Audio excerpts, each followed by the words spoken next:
अच्छा, लास्ट वाला जो सेशन था हमारा, उसमें एक चीज़ थी जो मैंने आपको बतानी थी। वो ये था कि अगर आपको किक स्टार्ट की फ़ाइल बनानी हो तो उसका क्या तरीक़ाकार होता है। सर जी स्क्रीन शेयर कर दीजिए। अच्छा, हमने जो है वो लास्ट वाले अपने सेशन में किक स्टार्ट पढ़ा था, किक स्टार्ट सर्वर।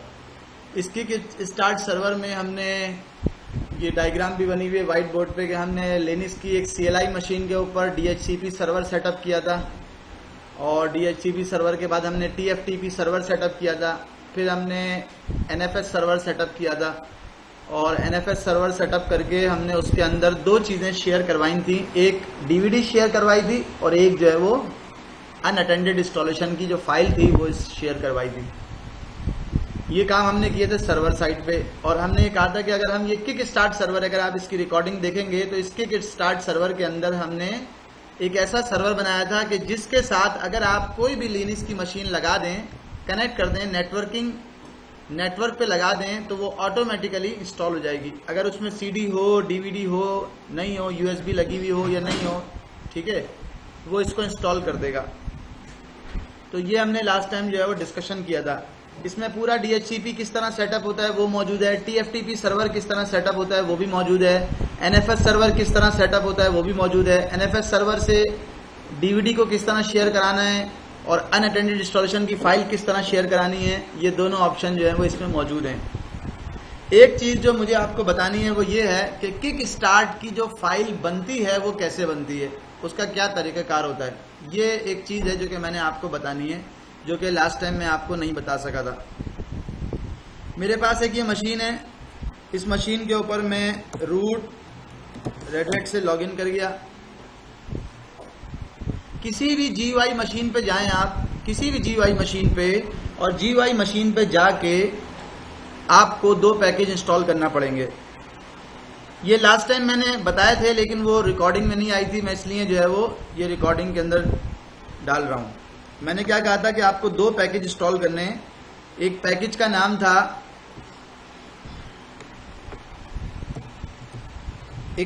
नाम था, अगर मेरे पास यम चलती है तो मैं आपको दिखाता हूं, यम सर्च PY किक स्टार्ट, या सिंपल मैं सर्च करता हूं किक स्टार्ट।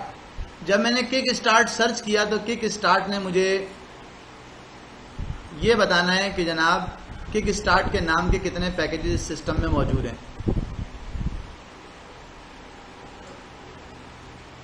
देखें आपके सामने यहाँ पे तीन पैकेज हैं जो मुझे नज़र आ रहे हैं, जिसमें से एक पैकेज है जिसका नाम है PY किक स्टार्ट, और दूसरा पैकेज है जिसका नाम है system config kick start, a graphical interface for making kick start files, ये इसका ऑप्शन है। तो हम अगर इसको यम इंस्टॉल करके सिस्टम -config किक स्टार्ट कर लें तो ये एक पैकेज है किक स्टार्ट का जो इंस्टॉल हो जाएगा। अच्छा, जब भी कभी आपके पास ऐसा कोई स्क्रीन आए, Ctrl+C, जब भी कभी ऐसी कोई स्क्रीन आए, इसका मतलब ये है कि आपके सिस्टम में लिखा आ रहा है ना, another app is currently holding the yum lock waiting for it to exit. आपके सिस्टम के अंदर जो है वो एक पैकेज किट के नाम का प्रोग्राम है, पैकेज किट के नाम का जो चल रहा है। अच्छा, जब भी मशीन स्टार्ट होती है तो ये पैकेज किट का प्रोग्राम जो है वो चल रहा होता है। इसका काम क्या होता है, ये देखें ऊपर लिखा हुआ है सॉफ्टवेयर अपडेट अवेलेबल, ठीक है, ये लिखा हुआ है important OS and application update are ready to be installed. ये जो पैकेज किट है इसका काम क्या है, जब मशीन स्टार्ट होती है और मशीन में इंटरनेट होता है और मशीन रजिस्टर्ड भी होती है या उसके पास कोई भी रेपोजिटरी मौजूद होती है, तो ये वहाँ जाती है और देखती है कोई नया पैकेज तो नहीं आया। अगर आया होता है तो मशीन स्टार्ट होने के बाद, सर्च करने के बाद आपको ये मैसेज इस तरह की दे रही होती है। अब अगर मैं यहाँ पे व्यू कर दूंगा तो व्यू में वो कौन कौन से पैकेजेस हैं, OS की अपडेट्स, वो आपको यहाँ पे शो करेगा। कह रहा है OS की एक अपडेट है, यहाँ पे मुझे बता रहा है। मैंने क्लिक किया उसके ऊपर, वो बता रहा है कि अपडेट क्या है आपके पास। एक XRDP का प्रोग्राम है, उसका वर्जन नया आ गया है। आपके पास 1.0.9.9 है और आपके पास 1.0.9.10 जो है वो आ गया है, 10-1 आ गया है। और दूसरा NTFS 3G का पैकेज है आपके पास, वो आपके पास आ गया है। जिस तरह यहाँ पर है 2.2017.3-23, तो यहाँ पे 23-6 और यहाँ पे 23-11 आया हुआ है। तो ये माइनर वर्जन उसका अपग्रेड हुआ है। अगर आप उसको अपग्रेड करना चाहते हैं तो आप कर सकते हैं, लेकिन मैंने उसे जो है वो फिलहाल बंद कर दिया। और अब दोबारा जब मैं यम चलाऊंगा तो यम चलेगा और वो मुझे ये another app is currently holding the yum lock का मैसेज नहीं देगा। यम की कमांड एक ही दफ़ा चल रही होती है। ऐसा नहीं हो सकता कि आप एक टर्मिनल खोलें और उसके ऊपर भी यम चला दें और दूसरा टर्मिनल खोलें उस पर भी यम चला दें, ऐसा नहीं हो सकता। एक बात। दूसरी बात ये कि एक प्रोग्राम होता है जिसका नाम होता है पैकेज किट।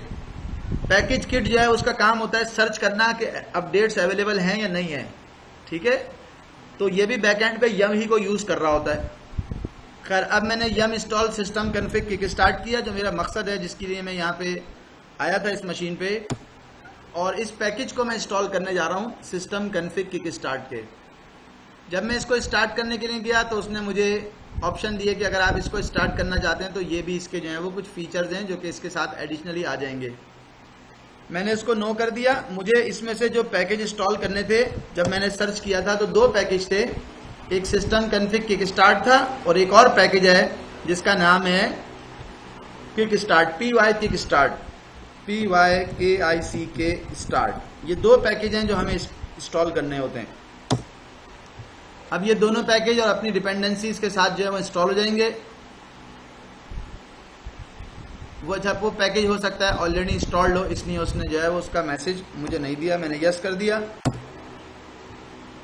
अच्छा, इसने मुझे कहा है कि इसके पास जो है वो DVD शायद लगी हुई नहीं है, इसलिए उसने मुझे ऐसा मैसेज दिया है। तो मैंने कहा माउंट, ये कहाँ से उठा रहा है? ये सारा मीडिया से उठा रहा है।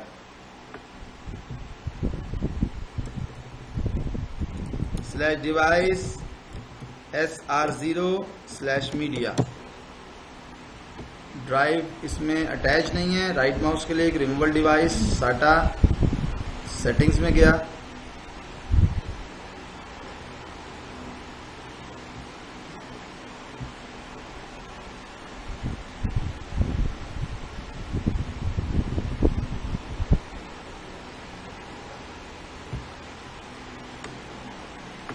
C में गया, ISO में गया, और मेरे पास 7.6 का ISO ये रखा हुआ। ये माउंट हो गया। सेम कमांड में दोबारा चलाऊंगा, चलेगी, और वो पैकेजेस जो इंस्टॉल करने हैं उसने वो इंस्टॉल कर देगी। मैंने यस कर दिया।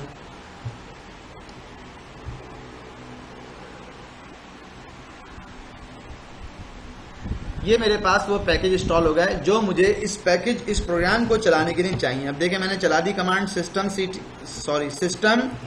-config-kick start। जब ये कमांड चलाई तो उसने मुझे एक ऐसा GUI टूल दे दिया। इस GUI टूल में क्या लिखा हुआ है कि इंस्टॉलेशन के अंदर जितने भी क्वेश्चन आते हैं, जितने भी ऑप्शन आते हैं जिनको हमें चेक करना होता है, जिनको हमें सिलेक्ट करना होता है, जिनको हमने मॉडिफाई करना होता है, वो सारे ऑप्शन ये हमसे पूछेगा। ठीक है। सबसे पहली चीज इसने जो हमसे पूछी है वो क्या है भाई? डिफॉल्ट लैंग्वेज क्या होगी? तो मैंने कहा इंग्लिश US होगी। कीबोर्ड की लैंग्वेज क्या होगी? टाइम जोन क्या होगा?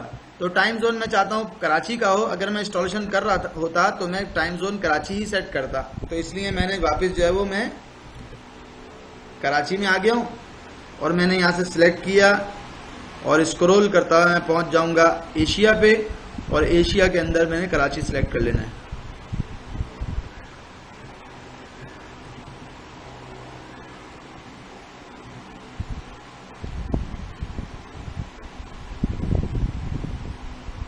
एशिया में काबुल आया और ये कराची आ गया। अच्छा, पासवर्ड पूछ रहा है। रूट का पासवर्ड क्या होगा? वो मैंने दे दिया है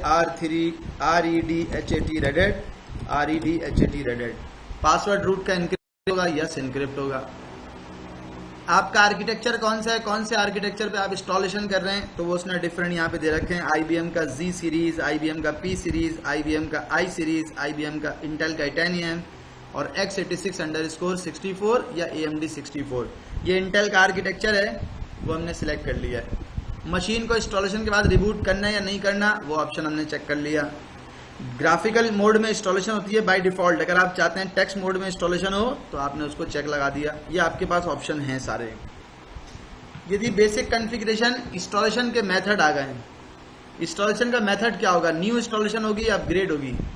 तो आप ये किक स्टार्ट फाइल जो बना रहे हैं, अनअटेंडेड इंस्टॉलेशन फाइल जो बना रहे हैं, ये आप बना रहे हैं किस लिए? इसलिए कि आपको सिस्टम के ऊपर नेक्स्ट ना करना पड़े, आपको किसी किस्म की कोई सिस्टम के साथ इंटरेक्शन ना करना पड़े और आपकी मशीन जो है वो इंस्टॉल हो जाए।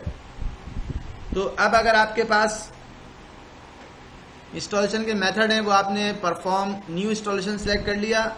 अब इंस्टॉलेशन की सोर्स क्या होगी? तो हमारे केस में हमने जो सोर्स दी थी वो दी थी अपना NFS सर्वर। वो कुछ भी हो सकता है, जैसे मैंने यहाँ पे डाल दिया 192.168.65 डॉट फॉर एग्जाम्पल 100। ये मेरा NFS सर्वर है और उसका जो फोल्डर है जहाँ पे मीडिया रखा हुआ होगा, जहाँ पे DVD रखी हुई होगी, वो मैंने बता दिया, वो मीडिया का फोल्डर है। जहाँ पे DVD के कंटेंट रखे होंगे वो बता दिया। अगर HTTP है तो आप उसी हिसाब से HTTP बताएंगे, अगर FTP है तो आप उसी हिसाब से FTP बताएंगे। वो आपने उसको देखते हुए कि आपके पास किस तरह का आपने सर्वर सेटअप किया है। जैसे हमने क्लासरूम में जो सेटअप किया था वो NFS किया था और उसके हिसाब से हम फाइल में भी मॉडिफिकेशन कर दिए। बूट लोडर ऑप्शन है, आपको बूट लोडर इंस्टॉल करना है या नहीं करना। तो आपको बूट लोडर लाजमी चाहिए होता है। अगर आपको बूट लोडर में पासवर्ड लगाना है तो आप लगा सकते हैं, ताकि कोई और दूसरा बूट लोडर के अंदर जाके रेस्क्यू मोड वगैरह में नहीं जाए, पासवर्ड चेंज ना कर सके। ठीक है, उसके बाद आपके पास ऑप्शन है install boot loader on master boot record, install boot loader on first sector of the boot partition. ये इसलिए मतलब एक ऑप्शन है, इंपॉर्टेंट इसलिए है कि आपने मास्टर बूट रिकॉर्ड जो होता है, जिसे MBR भी कहते हैं, वहां पे आपने बूट लोडर इंस्टॉल करना होता है। लिनक्स के अंदर जो बूट लोडर इंस्टॉल होता है वो किस जगह पे होता है? मास्टर बूट रिकॉर्ड में। अभी इससे आगे हो सकता है कि मैं 1 मिनट आपको देख के बता रहा हूं।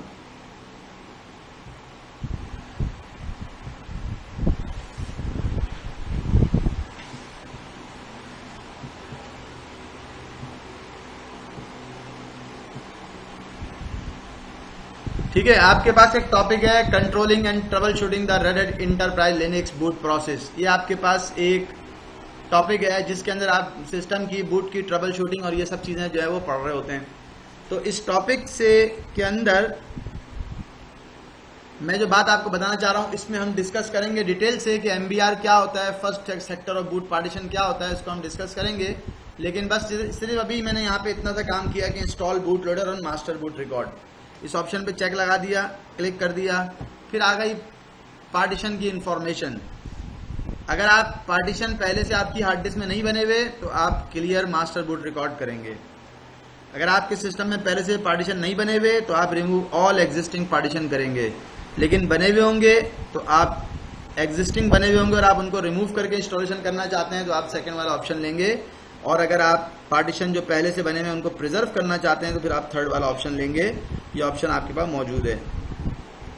अच्छा, एक सवाल ये है इसमें कि क्यों हम प्रिजर्व करेंगे एग्जिस्टिंग पार्टीशन को। तो इसका एक जवाब ये है कि अगर आपके सिस्टम में माइक्रोसॉफ्ट की विंडोज चल रही है, आपके पास 100 GB की डिस्क है, 50 GB माइक्रोसॉफ्ट विंडोज पे चल रही है और आप चाहते हैं कि जो 50 GB है रिमेनिंग, इस 50 GB के ऊपर मैं लिनक्स इंस्टॉल कर लूं। ठीक है, ताकि विंडोज और लिनक्स दोनों ऑपरेटिंग सिस्टम एक ही हार्ड ड्राइव से एक ही सिस्टम के ऊपर चल सकें। जब उसका दिल चाहे विंडोज चलाना तो विंडोज चला ले, जब उसका दिल चाहे लिनक्स चलाना तो लिनक्स चला ले। तो ये ऑप्शन आपके पास अवेलेबल है, लिनक्स ये ऑप्शन आपको देता है। खैर, मैंने रिमूव ऑल एग्जिस्टिंग पार्टीशन का ऑप्शन था वो कर दिया। उसके बाद यहाँ पर एक मैसेज है डिस्क लेबल का, तो मैंने उसे कहा इनिशियलाइज द डिस्क लेबल। ये लेबल क्या चीज़ होती है, ये बात मेरा ख्याल है कि आपको भी मालूम होगी कि लेबल जो है वो बेसिकली दो तरह के होते हैं जो डिस्क के ऊपर बनते हैं। एक कहलाते हैं MBR या MS-DOS और दूसरा कहलाता है GPT। अच्छा, लेबल किस चीज का नाम है? लेबल नाम है पार्टीशन टाइप्स का, पार्टीशन टेबल्स का।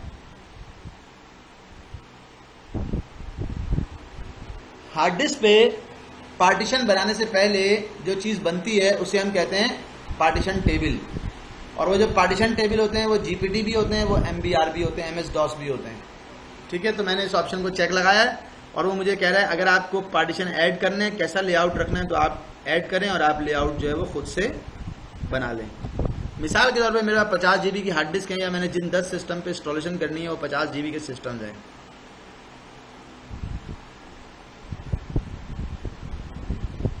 अच्छा, उसके ऊपर उसने पूछा माउंट पॉइंट क्या होगा। मैंने बताया कि पहला पार्टीशन बनेगा /boot, और फाइल सिस्टम की टाइप क्या होगी, XFS। मैंने कहा नहीं, ext4 होगी। ठीक है। साइज कितना होगा, मैंने कहा उसका साइज होगा 200 MB। कहाँ से मैक्सिमम कहाँ तक जा सकता है, अब मैंने उसको कह दिया चलो ऐसा करो 400 GB तक ले जाना, 400 MB तक ले जाना।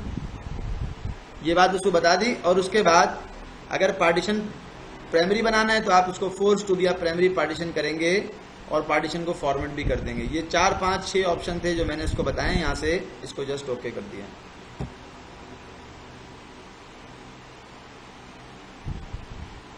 ठीक है जी। अब मेरे पास जो पार्टीशन बने हैं, अगर आप हार्ड ड्राइव में देखना चाहें तो कितने पार्टीशन बने हैं। एक बना है बूट का पार्टीशन, जिसका फाइल सिस्टम जो है वो ext4 है और वो फॉर्मेट होगा, और उसका साइज क्या है MB में, ये आप देख रहे हैं। दोबारा चला गया, कहा एक और पार्टीशन बनाओ, उसका नाम क्या होगा /, उसका फाइल सिस्टम क्या होगा XFS, उसका साइज कितना होगा वो मैंने बताया 10,000।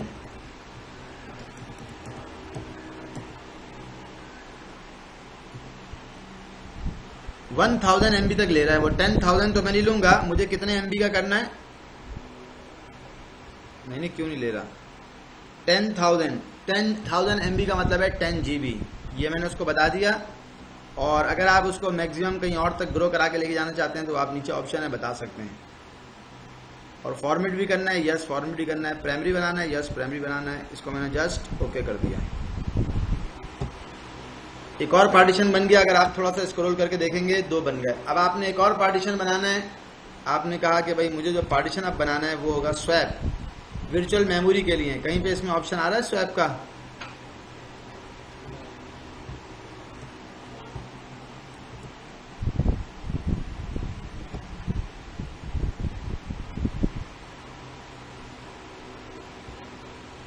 यहाँ पे स्वैप का नाम आ रहा है, फाइल सिस्टम की टाइप स्वैप। जब मैंने स्वैप लिया तो उसका माउंट पॉइंट ऊपर से खत्म हो गया।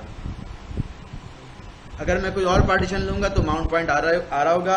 अब मैंने इसको खत्म करके स्वैप ले लिया, और स्वैप लेने के बाद उसका साइज बताया। अगर मेरी रैम है 2 GB तो मैंने उसको बताया 2048।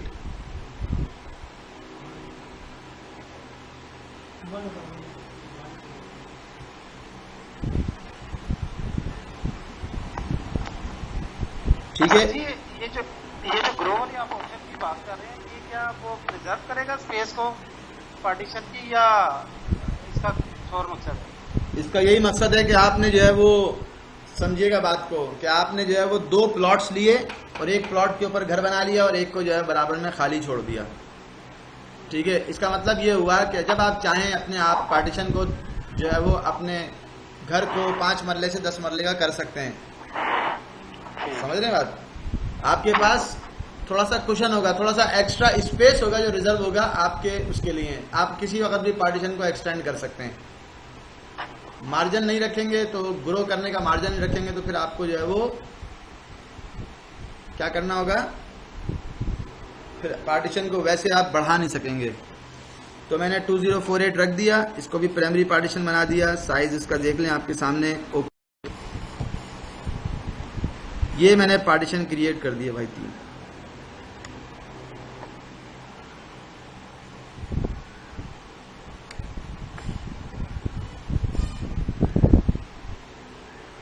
पार्टीशन बनाने के बाद दूसरा ऑप्शन है नेटवर्क कॉन्फ़िगरेशन का। जो नेटवर्क कॉन्फ़िगरेशन का ऑप्शन है उसमें क्या है, अगर आप चाहते हैं कि आपके सिस्टम में एक नेटवर्क कार्ड हो और उसके ऊपर DHCP से IP आए तो वो भी आप कर सकते हैं। अगर आप चाहते हैं कि उसमें एक नेटवर्किंग कार्ड नहीं हो, 2 नेटवर्किंग कार्ड हों, एक को जो है वो DHCP से IP मिले और एक को जो है वो IP मिले स्टैटिक, तो वो भी आप कर सकते हैं। यहाँ पे क्या करेंगे हम, यहाँ पे हम नेटवर्क डिवाइस को ऐड कराएंगे।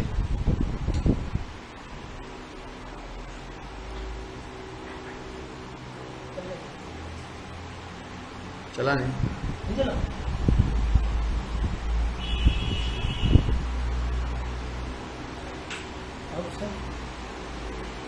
हाँ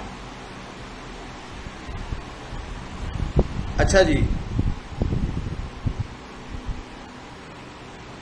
नेटवर्क कॉन्फ़िगरेशन में नेटवर्क डिवाइस को मैंने ऐड करवाया। उसने मुझसे पूछा नेटवर्क डिवाइस किस नाम से बनाओगे, तो मैंने कहा पहली ईथरनेट डिवाइस जो होती है उसको 0 कहते हैं, आप उसको 1 भी कह सकते हैं पहली, और उसका जो आईपी एड्रेस आएगा वो कहाँ से आएगा, डीएचसीपी से आएगा। स्टैटिक भी है मेरे पास लेकिन मैंने कहा डीएचसीपी से आएगा। Static IP boot DHCP, IP address static तो दे ही नहीं रहा, तो ये सारी इन्फॉर्मेशन वहीं से डीएचसीपी से आ जाएंगी। ये एक इंटरफेस आ गया, दूसरा इंटरफेस ये आ गया, उसका नाम मैंने यहाँ पे रख दिया ETH1, और उसका आईपी डीएचसीपी से नहीं ले रहा बल्कि उसका स्टैटिक आईपी है। स्टैटिक आईपी क्या है उसका, 10.10.10.0.0.10। नेटवर्क मास्क क्या है, हाँ यहाँ से नहीं करा सकते, वो तो फाइल में जाना पड़ेगा ना, उसकी फाइल में जाके। गेटवे क्या है,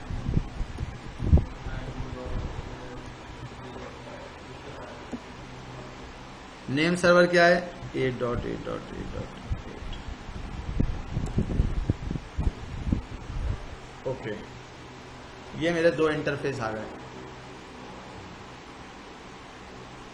ऑथेंटिकेशन में मैंने कुछ नहीं करना। फायरवॉल कॉन्फ़िगरेशन में अगर आप कुछ करना चाहते हैं तो कर सकते हैं। मैंने फायरवॉल डिसेबल है, उसको मैंने डिसेबल कर दिया। SC लिनक्स को मैंने डिसेबल मोड में डाल दिया। ये SC लिनक्स का मोड था, ये उसका सिक्योरिटी लेवल है, तो सिक्योरिटी लेवल में वो डिसेबल फायरवॉल कर रखी है उसने। डिस्प्ले कॉन्फ़िगरेशन में आपको मॉडिफाई करने की कुछ ज़रूरत नहीं है। पैकेज सिलेक्शन जो है बड़ा इंपॉर्टेंट है। प्री इंस्टॉलेशन और पोस्ट स्क्रिप्ट है, यहाँ पे जो आप स्क्रिप्ट डालेंगे वो इंस्टॉलेशन से पहले और इंस्टॉलेशन के बाद जो है वो एग्जीक्यूट हो जाएगी। पैकेज सिलेक्शन का ऑप्शन है। पैकेज सिलेक्शन के ऑप्शन पे जब मैंने क्लिक किया तो ये मुझे पैकेज सिलेक्शन में कुछ भी नहीं दे रहा। तो हम इसके लिए क्या करते हैं, हमारे पास एक ऑप्शन होता है कि जब ये पैकेज सिलेक्शन का ऑप्शन हमारे पास आता है तो हम अभी कुछ नहीं कर रहे, फाइल में गए और सेव कर दिया। ये फाइल बनेगी कहाँ पे, रूट का पासवर्ड मैच नहीं कर रहा।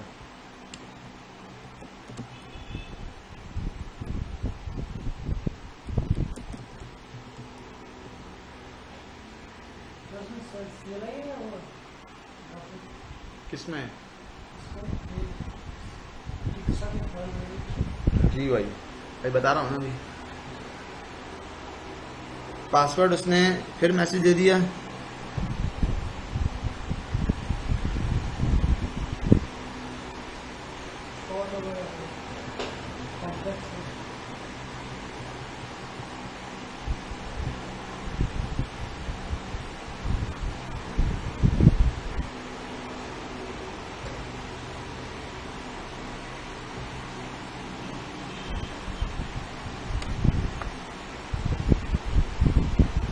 पासवर्ड सही है यार।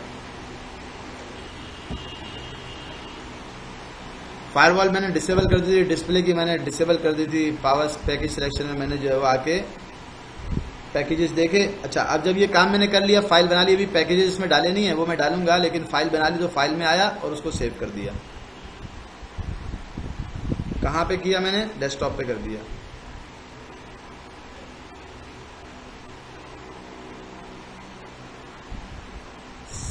फाइल में गया, सेव के ऑप्शन पे गया तो सेव हो गई। कहाँ पे सेव किया इसको मैंने, किस नाम से सेव किया,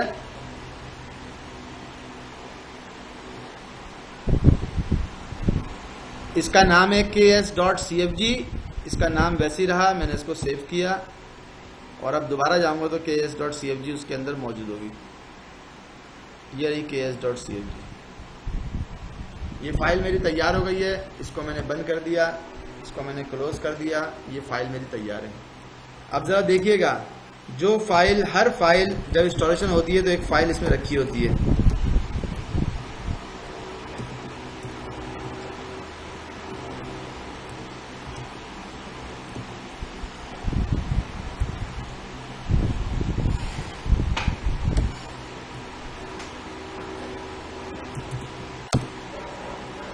ks.cfg कहीं नजर आ रही है?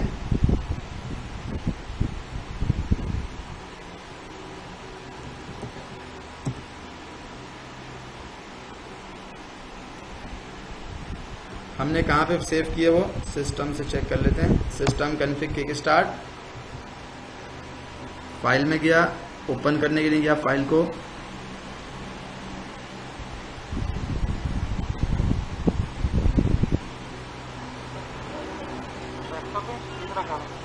हाँ डेस्कटॉप पे की थी हम।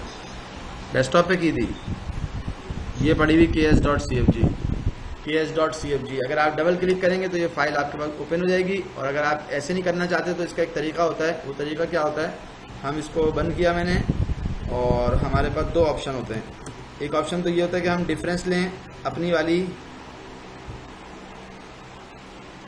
वाली कॉन्फ़िगरेशन फाइल का, जो हमारे रूट के अंदर होती है anaconda-ks.cfg के नाम से। अभी इसमें मुझे नज़र नहीं आ रही,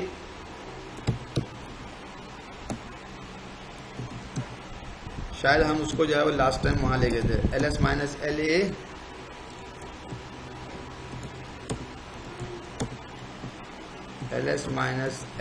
हटा दें। अच्छा, मेरे पास जो ओरिजिनल फाइल होती है वो यहाँ पे रखी हुई नहीं है, वरना मैं करता ही है। जैसे हर मशीन में जिसमें इंस्टॉलेशन होती है उसमें anaconda-ks.cfg रखी हुई होती है।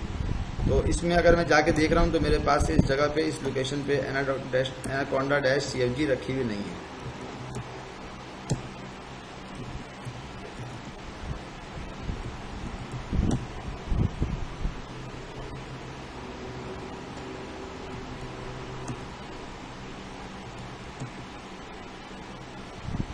अच्छा, अगर मेरे पास वो फाइल होती, या बल्कि इसी फाइल को देखते हैं ना, मैंने कमांड लिखी है ks वैलिडेटर, रूट में ks.cfg के नाम से एक फाइल रखी हुई है डेस्कटॉप पे, सॉरी, रूट में डेस्कटॉप पे ks.cfg के नाम की एक फाइल रखी हुई है। ये वैलिडेटर है।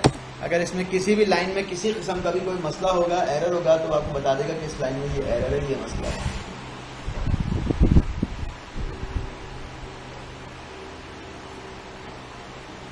फाइल कहाँ रखी हुई है, cat/et/rwt root desktop ks.cfg। ये सिंपल सा ks.cfg बनाने का तरीका है। अच्छा, आपका एक सवाल इसमें होगा, और वो हकीकत में बनता भी है सवाल, कि इसमें कौन कौन से पैकेज इंस्टॉल होंगे, क्योंकि पैकेज सिलेक्शन वाला ऑप्शन तो जो है वो हमने सेलेक्ट ही नहीं किया, लिया ही नहीं। तो अब देखिएगा, मैं गया हूँ अपनी दूसरी मशीन पे,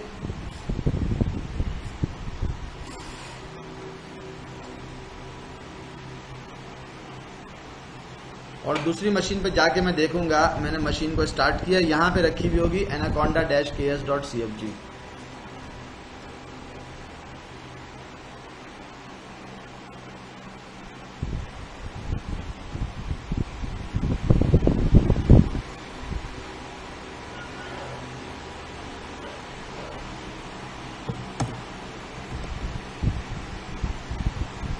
उस anaconda-ks.cfg के अंदर अगर मैं जाके देखूं, रूट रेड हैट, मैं पहले देखता हूं उसका आईपी क्या है, फिर आपको वहां से एक्सेस दे दूंगा।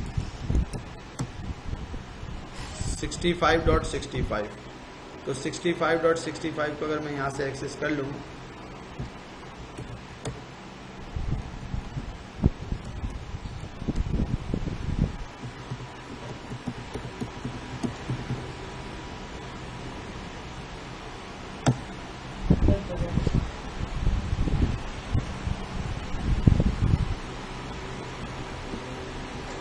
आईपी भी गलत दिखती है।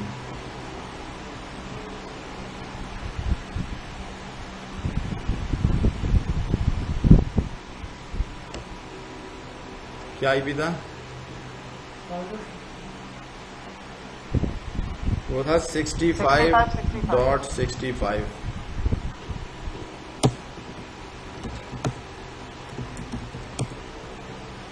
आगे ये, और यहाँ पे फाइल रखी होगी ls, ये पड़ी हुई anaconda-ks.cfg। तो मैंने इस anaconda-ks.cfg को यहाँ से कॉपी करना है, scp, एक सिस्टम से दूसरे सिस्टम में करना है, इसमें scp-v/root anaconda-ks.cfg।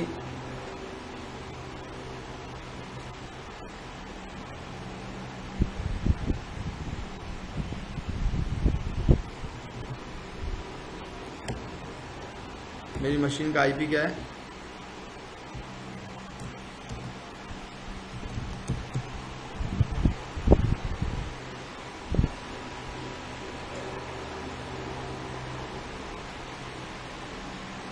चलो 40 का आईपी चल रहा है।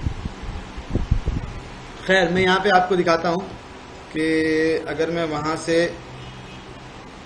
सेशन पर आ गया हूँ उसके, तो अब आप देखिएगा कि यहाँ पे एक पड़ी होगी लेस anaconda-ks.cfg।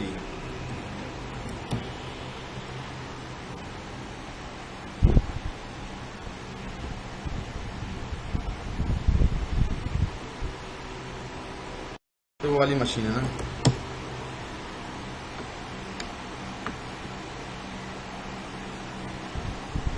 अच्छा, ये मैं आपको यहाँ पे वैसे दिखा देता हूँ जो मैं आपको बताना चाह रहा हूँ। KS वैलिडेटर एक तो मैंने चलाया था। KS वैलिडेटर आपको ये बता देता है कि आपकी मशीन जो है वो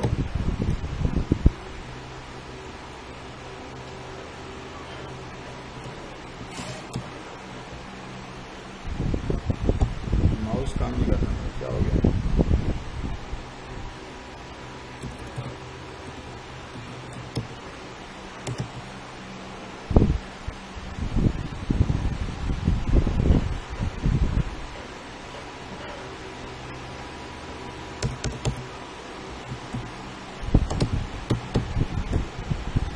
KS वैलिडेटर रूट डेस्कटॉप के अंदर ks.cfg, देखते हैं क्या रिजल्ट आता है। उसने कहा कि ये रूट के अंदर डेस्कटॉप के अंदर ks.cfg की फाइल नहीं है। अच्छा, मैं यहाँ पे शायद RHEL CLI पे आया हूँ। अब मैं देखता हूँ दोबारा से KS validator,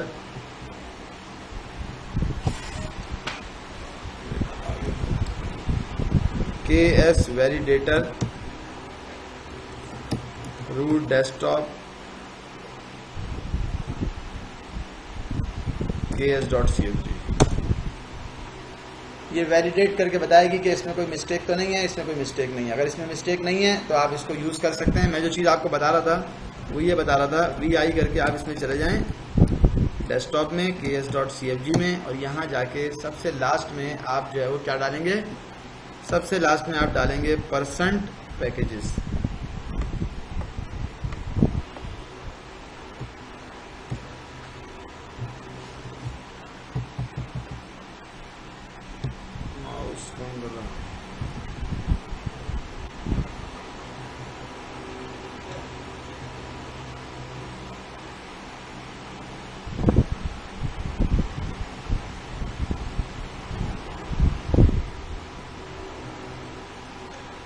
%s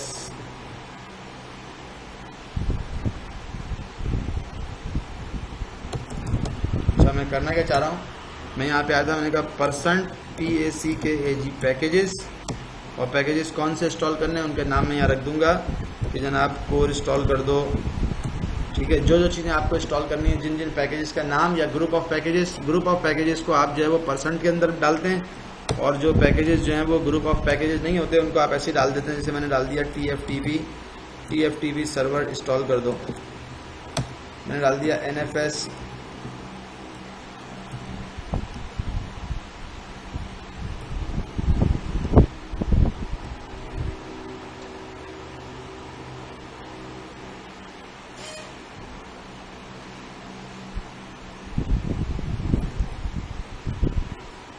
utils, NFS utils डाल दो, HTTPD डाल दो। ये मैंने कह दिया, और जब एंड करना होगा तो मैं इस तरह एंड कर दूंगा उसे। ठीक है जी, इसको मैंने WQ से सेव किया। दोबारा वैलिडेट कराते हैं। KS वैलिडेटर ने कोई एरर नहीं दिया, इसका मतलब है वो बिल्कुल सही है।